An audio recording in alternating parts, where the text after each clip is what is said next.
Yes, good morning students. आज का हमारा टॉपिक है measures to correct deficient and excess demand. हम जब एक इकोनॉमी में प्रॉब्लम क्रिएट हो जाती है कि डेफिशिएंट डिमांड की, एक्सेस डिमांड की, तो उसको करेक्ट कैसे करती है गवर्नमेंट। एक गवर्नमेंट करेक्ट करने के लिए कुछ पॉलिसीज बनाई गई है जिनको आज हम स्टडी करेंगे वन बाय वन। फर्स्ट है हमारी फिजिकल पॉलिसी और सेकेंड है हमारी मॉनेटरी पॉलिसी। क्योंकि किसी भी इकोनॉमिक कि स्मूथली सर्वाइव करने के लिए ना तो डेफिशिएंट डिमांड ही इकोनॉमी के लिए बेनिफिशियल होते हैं और ना ही एक्सेस डिमांड। एक गवर्नमेंट को एक्सेस डिमांड और मॉनेटरी डिमांड दोनों में बैलेंस बना के रखना पड़ता है, क्योंकि दोनों ही सिचुएशन क्या क्रिएट करती है, इकोनॉमी में इन्फ्लेशन क्रिएट करती है। तो इनको इस दोनों ही कंडीशंस को दूर करने के लिए हमारी गवर्नमेंट ने या किसी भी गवर्नमेंट ने दो पॉलिसीज बनाई होती है। एक होती है हमारी फिजिकल पॉलिसी, एक होती है मॉनेटरी पॉलिसी, जिसमें एक्सेस डिमांड और डेफिशिएंट डिमांड में बैलेंस बनाया जाता है ताकि ये दोनों इक्वल हो। क्योंकि कोई भी एक इकोनॉमी है वो इक्विलिब्रियम में कब होती है, जहां पर हमारे aggregate demand is equal to aggregate supply होती है, वो सिचुएशन हमारी कहलाती है इक्विलिब्रियम की। तो एक इकोनॉमी जो है वो किस तरह से, एक हमारी है फिजिकल पॉलिसी, एक है मॉनेटरी पॉलिसी। फिजिकल पॉलिसी को हम बोलते हैं गवर्नमेंट की बजटरी पॉलिसी, जिसका अदर नेम क्या है, गवर्नमेंट की, जिसको हम बोलते हैं गवर्नमेंट एक्सपेंडिचर या गवर्नमेंट बजटरी पॉलिसी। तो physical policy refers to revenue and expenditure policy of the government. इसको क्या बोलते हैं, एक गवर्नमेंट की रिवेन्यू एंड एक्सपेंडिचर पॉलिसी होती है। It is also called budgetary policy of government. इसका अदर नेम क्या है, this is called budgetary policy of the government. It focus on stability on the economy by correcting the situation of excess demand and deficient demand। ये जो policy है हमारी physical policy, ये किस पर फोकस करती है, एक्सेस डिमांड और डेफिशिएंट डिमांड पर फोकस करते हैं, ताकि जो इन दोनों के बीच में जो गैप क्रिएट हुआ है, जो डिफ्लेशनरी गैप होता है एक्सेस डिमांड और डेफिशिएंट डिमांड के बीच में जो गैप क्रिएट होता है, उसको दूर करने का जो काम है वो कौन करता है, हमारी फिजिकल पॉलिसी के अंडर में आता है, जिसको हम बोलते हैं गवर्नमेंट बजटरी पॉलिसी। ये क्या है, गवर्नमेंट का रिवेन्यू एंड एक्सपेंडिचर पॉलिसी बोलते हैं। जो गवर्नमेंट है उसको कुछ रिवेन्यूज मिलते हैं, रिवेन्यू होती है एक गवर्नमेंट की इनकम, और एक्सपेंडिचर्स होते हैं एक जो गवर्नमेंट है एक फाइनेंशियल ईयर में या एक अकाउंटिंग ईयर में कहाँ कितना पैसा खर्च करने वाली है, वो कहलाती है हमारी एक्सपेंडिचर पॉलिसी। अब देखते हैं इसमें स्टडी करते हैं physical policy refers to budgetary policy of the government. इसको क्या बोलते हैं, ये बजटरी पॉलिसी गवर्नमेंट की to correct the situation of excess and deficient demand. ये कौन सी सिचुएशन को करेक्ट करती है, डेफिशिएंट डिमांड और एक्सेस डिमांड की सिचुएशन को करेक्ट करती है in the economy with a view to achieve two twin objective of growth and stability। जिससे जब एक इकोनॉमी ये पॉलिसी अडॉप्ट करती है तो उससे वो कौन कौन से जो ऑब्जेक्टिव्स हैं, क्या ऑब्जेक्टिव होता है, एक तो स्टेबिलिटी का और दूसरा क्या है, ग्रोथ का। एक इकोनॉमी की ग्रोथ होती है और इकोनॉमी में स्टेबिलिटी आती है, फ्लक्चुएशन नहीं आता है। एक इकोनॉमी के लिए जो फ्लक्चुएशन होता है वो भी हार्मफुल होता है, बहुत ज्यादा उतार चढ़ाव नहीं होने चाहिए। जो एक इकोनॉमी जो ग्रोथ करती है वो उसी कंडीशन में करती है जो वो स्मूथली एक स्टेट फॉर्म में या स्टेबिलिटी होती है इकोनॉमी, तभी वो इकोनॉमी ग्रो करती है। अब है हमारे components of physical policy and way they are used. यानी फिजिकल पॉलिसी के लिए हमारे कौन कौन से कंपोनेंट्स गिवन है जो फिजिकल पॉलिसी में वर्क करते हैं। अब कंपोनेंट्स ऑफ फिजिकल पॉलिसी,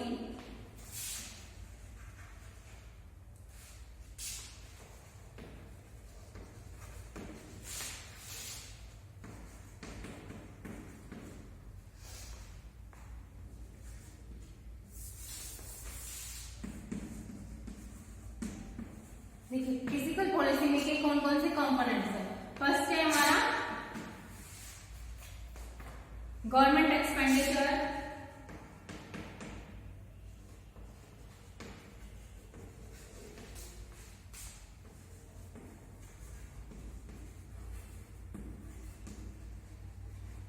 देखिए, this is the principal component of physical policy. ये क्या है, सबसे मेनली प्रिंसिपल है इसका फिजिकल पॉलिसी का। The government of a country incurs various types of expenditure.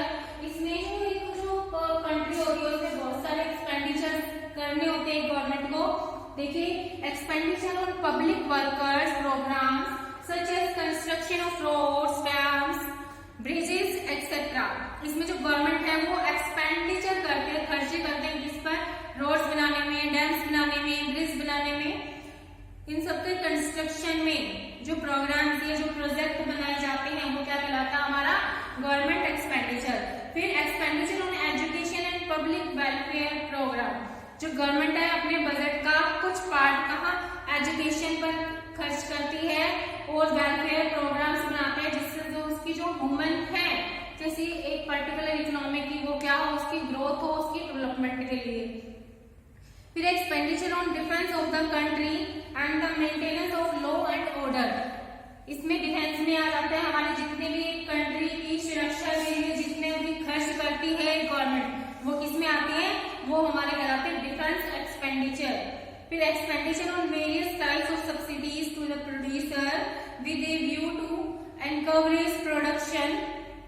इसमें जो गवर्नमेंट है वो सब्सिडीज प्रोवाइड कराती है किसको, मैन्युफैक्चर को या प्रोड्यूसर को, जिससे वो ज्यादा से ज्यादा प्रोडक्शन करने के लिए इंकरेज होते हैं। तो ये थे हमारे गवर्नमेंट एक्सपेंडिचर्स में आते हैं कि जो एक गवर्नमेंट है वो कौन कौन सा एक्सपेंडिचर करती है, ये इकोनॉमी के लिए कौन कौन से खर्चे करती है, ये हमारे आते हैं गवर्नमेंट एक्सपेंडिचर में। अब देखिए नेक्स्ट है व्हेन दे, अभी यही चल रहा है government expenditure. When there is excess demand, जब एक्सेस डिमांड की सिचुएशन होती है इकोनॉमी में तब क्या होता है, the government expenditure is reduce.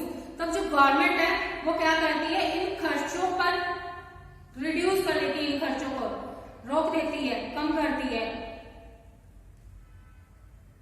And when there is deficient demand government expenditure is increase. और जो डेफिशिएंट डिमांड होती है, जब डिमांड कम होती है इकोनॉमी में, डेफिशिएंट डिमांड की सिचुएशन होती है, प्रॉब्लम होती है, तो जो गवर्नमेंट है इन खर्चों को बढ़ा देती है।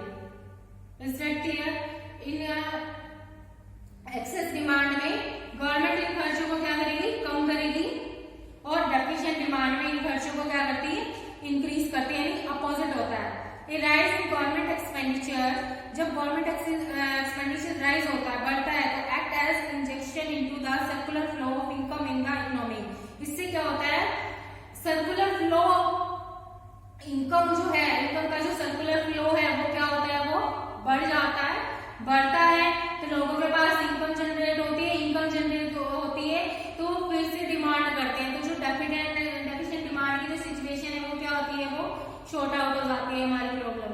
अगर हमारी एक्सेस डिमांड है, एक्सेस डिमांड में गवर्नमेंट क्या करेगी, इन एक्सपेंडिचर्स पर और रिड्यूस कर देगी, एक्सपेंडिचर्स पर कम खर्चा करेगी, जिससे जो इनकम का जो सर्कुलर फ्लो है इकोनॉमी में वो क्या हो जाता है, वो डाउन हो जाता है, जिससे कि लोगों के पास कम इनकम होगी, इनकम कम होने से डिमांड भी इकोनॉमी में कम हो जाएगी, तो डेफिशिएंट डिमांड की जो सिचुएशन है वो सॉल्व हो जाती है। ये था हमारा गवर्नमेंट एक्सपेंडिचर। सेकंड है हमारे टैक्सेस। जो टैक्सेस होती हैं ये गवर्नमेंट के लिए रेवेन्यू होती है, क्योंकि जो गवर्नमेंट की जो इनकम होती है वो कहाँ से जनरेट होती है, टैक्सेस से। जो टैक्सेस वो कहाँ से कलेक्ट करती है, पब्लिक से कलेक्ट करती है टैक्सेस को, तो वो कहलाती है गवर्नमेंट की रेवेन्यू या गवर्नमेंट की इनकम पॉलिसी।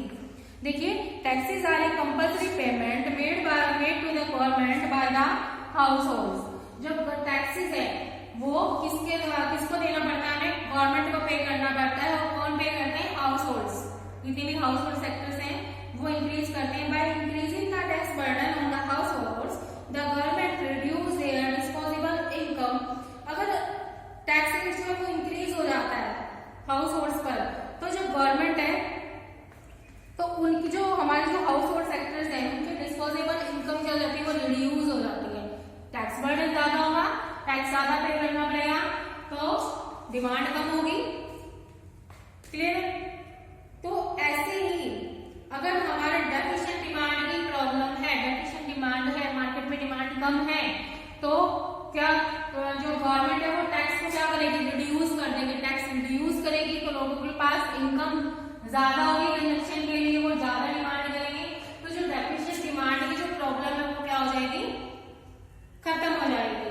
तो एक इकोनॉमी है वो जो रिवेन्यू है वो कहाँ से कलेक्ट करती है, by collect the taxes, taxes को कलेक्ट करके जो गवर्नमेंट है वो अपने इनकम जनरेट करती है। फिर है by lowering the tax burden the government increase disposable income. अगर जो गवर्नमेंट है टैक्स बर्डन को लो कर देती है, टैक्स रेट को कम कर देती है, तो डिस्पोजेबल इनकम क्या होती है, इंक्रीज हो जाती है हाउस होल्ड्स की, तो वो ज्यादा डिमांड करते हैं, तो aggregate demand is raised and deficient demand is balance. तो एग्रीगेट डिमांड बढ़ जाती है और डेफिशिएंट डिमांड जो है वो क्या हो जाती है, वो बैलेंस हो जाती है बाय टैक्सेस के थ्रू। फिर थर्ड कंपोनेंट है हमारा पब्लिक बोरिंग या पब्लिक डेब्ट, यानी लोगों से पैसा लेना, लोगों से उधार पैसा लेना। ये कब होता है, by borrowing from the public the government creates public debts in a situation of deficient demand. जब डेफिशिएंट डिमांड की सिचुएशन या प्रॉब्लम होती है तो हमें किस चीज की नीड होती है, ताकि हम अपनी एग्रीगेट डिमांड को इंक्रीज करें। The government reduce it's boring from the public. जो गवर्नमेंट है वो रिड्यूस कर देती है पब्लिक से बोरिंग्स का, यानी पब्लिक से पैसा कम कर देती है लेने के लिए। जब पब्लिक से पैसा कम लेगी तो लोगों के पास इनकम लेवल इंक्रीज होगा, इनकम लेवल इंक्रीज होगा, तो जो हमारी डेफिशिएंट डिमांड की जो प्रॉब्लम है वो क्या हो जाएगी, शॉर्ट आउट हो जाएगी, एग्रीगेट डिमांड हमारी इंक्रीज हो जाएगी। On the other hand when there is a situation of excess demand, अगर हमारे पास एक्सेस डिमांड की सिचुएशन है, हमारे पास डिमांड ज्यादा है, तो जो गवर्नमेंट है वो पब्लिक से ज्यादा बोरिंग करेगी, ज्यादा डेब्ट लेगी। जब पब्लिक से ज्यादा कलेक्ट करेगी तो पब्लिक के पास जो डिस्पोजेबल इनकम है, कंजम्पशन वाली जो इनकम उन्होंने रखी हुई है वो कम हो जाएगी। इनकम कम होगी तो जो हमारा जो एक्सेस डिमांड की जो प्रॉब्लम क्रिएट हो गई इकोनॉमी में, वो क्या किसमें चेंज हो जाएगी, वो नॉर्मल हो जाएगी और जो इकोनॉमी है वो स्टेबल हो जाएगी। ये था हमारा public boring.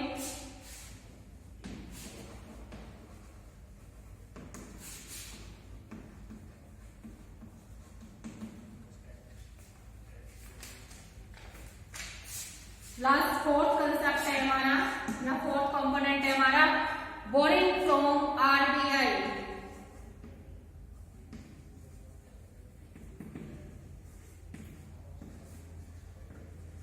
Boring from RBI, reserve bank of India, जिसको हम बोलते हैं सेंट्रल बैंक।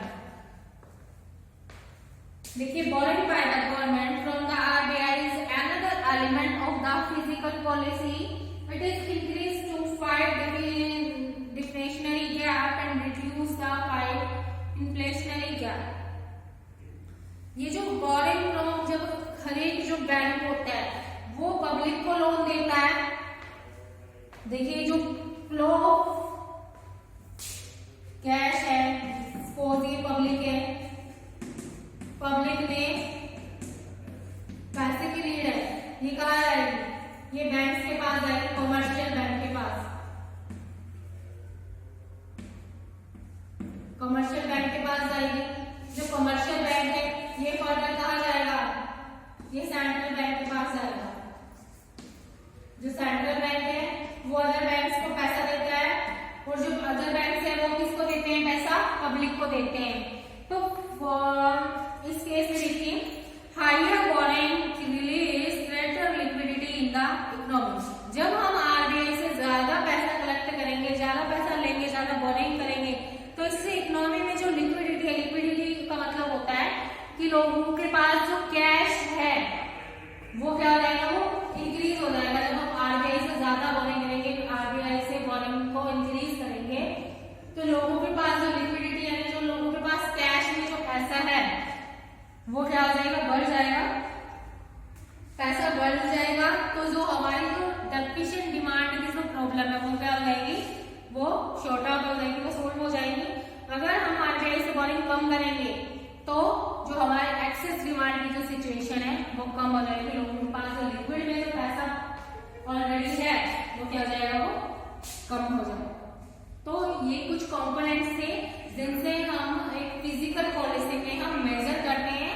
कि डेफिशिएंट डिमांड और एक्सेस डिमांड की प्रॉब्लम को कैसे सॉल्व किया जाता है, क्योंकि दोनों ही जो प्रॉब्लम्स है वो एक इकोनॉमिकली हार्मफुल होती है।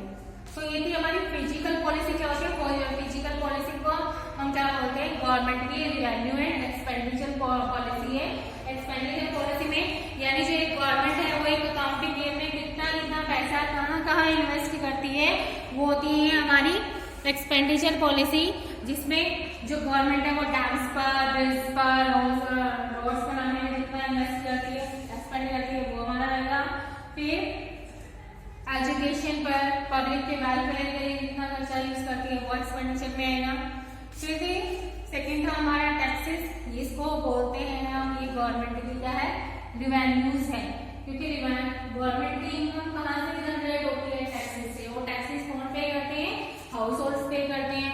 तो अगर गवर्नमेंट अगर मार्केट में हमारी इकोनॉमी में एक्सेस डिमांड की सिचुएशन है, तो एक्सेस डिमांड की सिचुएशन के लिए जो गवर्नमेंट है वो टैक्स बर्डन क्या कर देगी, हाउस होल्ड पर इंक्रीज कर देगी। जब टैक्स बर्डन इंक्रीज होगा तो पब्लिक के पास, हाउस होल्ड के पास जो डिस्पोजेबल इनकम होगी या कंजम्पशन वाली जो इनकम होगी वो क्या हो जाएगी, लो हो जाएगी।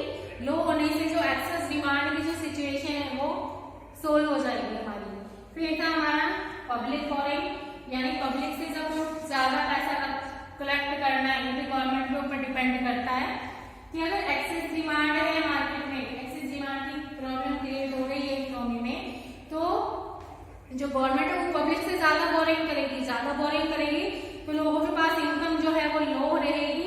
इनकम लो रहेगी तो वो कंजम्पशन भी लो करेंगे और डिमांड इकोनॉमी में कम करने लगेंगे, जिससे जो एक्सेस डिमांड की जो प्रॉब्लम है फेस कर रही है गवर्नमेंट, वो क्या हो जाएगी, वो रिड्यूस हो जाएगी। फिर था हमारा लास्ट था बोरिंग फ्रॉम आरबीआई और सेंट्रल बैंक, यानी जितना भी जो पब्लिक है, पब्लिक को कैश चाहिए कहाँ से, अपनी मतलब इन्वेस्ट करने के लिए या प्रोडक्शन करने के लिए पब्लिक कहाँ जाती है, कमर्शियल बैंक के पास जाते हैं। कमर्शियल बैंक कहाँ जाते हैं, आरबीआई के पास जाते हैं, सेंट्रल बैंक के पास जाते हैं। अगर हमारे पास मार्केट में एक्सेस डिमांड की प्रॉब्लम क्रिएट है इकोनॉमी में, तो जो सेंट्रल बैंक है वो कम पैसा बाहर देगा, कमर्शियल बैंक्स को कम पैसा देगा। कम पैसा देगा तो लोगों के पास पैसा कम होगा, पैसा कम होगा तो इनकम को डिमांड भी वो कम करेंगे, डिमांड कम करेंगे तो जो हमारी एक्सेस डिमांड की जो प्रॉब्लम थी इकोनॉमी में वो सॉल्व हो जाएगी। तो ये कुछ फैक्टर्स है या कॉम्पोनेंट्स है जो मेजर करते हैं कि इसको फिजिकल पॉलिसी के अंडर जो आते हैं। तो इनसे जो है हम कुछ इसको मैनेज करते हैं, हम अपनी करेक्ट करते हैं डेफिशिएंट डिमांड और एक्सेस डिमांड। आई होप आपको अच्छे से फिजिकल पॉलिसी आपको अच्छे से समझ में आ गया होगा। फिजिकल पॉलिसी को क्या कहते हैं, गवर्नमेंट की एक्सपेंडिचर एंड रेवेन्यू पॉलिसी होती है, जो इसमें जो गवर्नमेंट है, सारा रोल किसका होता है, गवर्नमेंट का होता है। वो सेट करती है कि अगर एक्सेस डिमांड है तो कहाँ खर्चा करना है, कहाँ कैसे कलेक्ट करना है। जो ये जो प्रॉब्लम क्रिएट हो गई है एक्सेस डिमांड, इसको किस तरह से शॉर्ट आउट किया जाए, या डेफिशिएंट डिमांड हो गई है तो उसको किस तरह से शॉर्ट आउट किया जाए। ये थी कुछ हमारे कंपोनेंट्स फिजिकल पॉलिसी के। आई होप आपको अच्छे से समझ में आ गई होगी। अब 1 या 2 डेज आफ्टर 2 डेज यानी 11 से ही समथिंग 11 या 12 से आपके स्कूल ओपन हो जाएंगे। तो उसके बाद में आपको फिर दोबारा जो इस भी चैप्टर में जो भी प्रॉब्लम होगी आपको दोबारा से क्लास में करेंगे और अच्छे से समझ में आ जाएगा आपको जब सेकेंड टाइम रिवीजन करेंगे। तो तब तक आप अच्छे से करना इसको। अब नेक्स्ट है, देखिए आप, ये थी हमारी फिजिकल पॉलिसी। अब इसमें एक क्वेश्चन आपका बनता है, what is fiscal measures what do you recommended to correct deficient demand, यानी फिजिकल पॉलिसी को किस तरह से मेजर करेंगे अगर एक इकोनॉमी में डेफिशिएंट डिमांड की सिचुएशन या प्रॉब्लम क्रिएट हो जाती है। सेकेंड है हमारी मॉनेटरी पॉलिसी, इसको हम कल करेंगे क्योंकि ये फिर कंप्लीट नहीं हो पाएगी आज की क्लास में। आज के लिए इतना ही है। फिजिकल पॉलिसी अच्छे से आप दोबारा से बुक से कंप्लीट करना, क्योंकि इसमें मॉनेटरी पॉलिसी में आपके बहुत सारे टॉपिक्स हैं छोटे छोटे, जो आपके 2 मार्क्स में या 3 मार्क्स में आ जाते हैं। छोटी छोटी डेफिनेशन होंगी, CRR, SRR, या जिसको हम बोलते हैं बैंक रेट क्या होती है, रेपो रेट क्या होती है, तो वो सब हम नेक्स्ट वीडियो में करेंगे। आज के लिए इतना ही है। Okay guys, thank you so much.